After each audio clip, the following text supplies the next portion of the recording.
Assalamualaikum warahmatullahi wabarakatuh.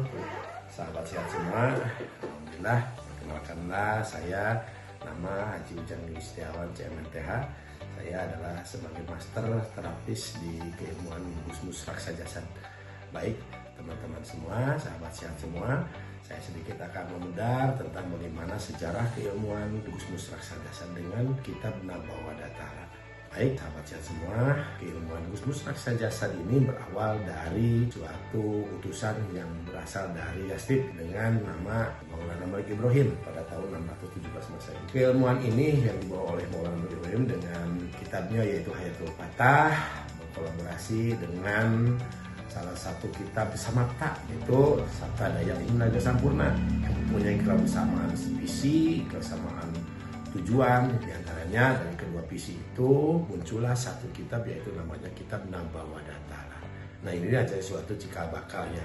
Selanjutnya dari perjalanan ini, maka kitab Nabawadah Ta'ala ini dibawa melalui suatu perjalanan sampai ke daerah di Sumedang, yaitu namanya di Citengah. Itu merupakan runtutan dari generasi ke generasi. Nah, saya sedikit akan meringkas dari beberapa perjalanan sejarah ini ya. Yang pertama ya memang dari Syekh Maulana Malik Ibrahim sampai ke generasi selanjutnya, yaitu sampailah ke Kerajaan Sumedang Larang, di mana di Kerajaan Sumedang Larang kitab Nabawadah Ta'ala tadi dipegang oleh salah satu abdi kerajaan yang namanya Buyut Elek. Buyut Elek ini adalah cikal bakal dari keturunan sampai ke generasi sekarang yang dipegang oleh Agus Muslim.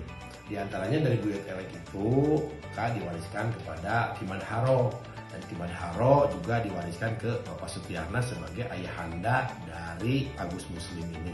Nah, sampai sekarang Agus Muslim itu mengembangkan beberapa keilmuan ini dengan kitabnya kitab Nabawadah Ta'ala yang menjadikan suatu hak paten dengan keilmuan Gusmus Raksa Jasad ini. Makanya hak paten tersebut dari namanya Agus Muslim menjadi Gusmus. Nah, itulah yang menjadi hak paten dari nama keilmuan terapi Gusmus Raksa Jasad atau GM terapi. Itu diantaranya yang perlu kita titik beratkan, bahwa dari konsep metodologi dari turun-temurun dari 617 Masehi sampai sekarang ini masih lestari. Makanya harus kita perjuangkan, harus kita tanamkan dalam diri kita bagaimana kita bisa menjalankan keilmuan ini sampai kepada generasi berikutnya. Dan itu merupakan suatu perjalanan sejarah, di mana sejarah adalah sebuah keulangan, perjalanan, peredaran, dan pertumbuhan.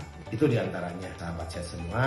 Ini merupakan dari satu ulasan dari perjalanan sejarah keilmuan ke Gusmus Raksa Jasad terapi GM. Selanjutnya yang memang harus kita perhatikan bahwa memang keilmuan GM terapi ini terbuka dan universal untuk semua kalangan, baik dari kalangan muda, tua, ya, dari semua stakeholder juga bisa mempelajari keilmuan Gusmus Raksa Jasad ini. Makanya jangan sampai ketinggalan. Yuk kita sama-sama bergabung, baik mendaftar melalui saya atau melalui langsung kepada pusat dari keilmuan ini, yaitu di Sumedang, untuk menjadi seorang terapis. Teman-teman semua, sahabat sehat semua, itu merupakan ulasan dari perjalanan keilmuan Gusmus Raksa Jasad sampai sekarang.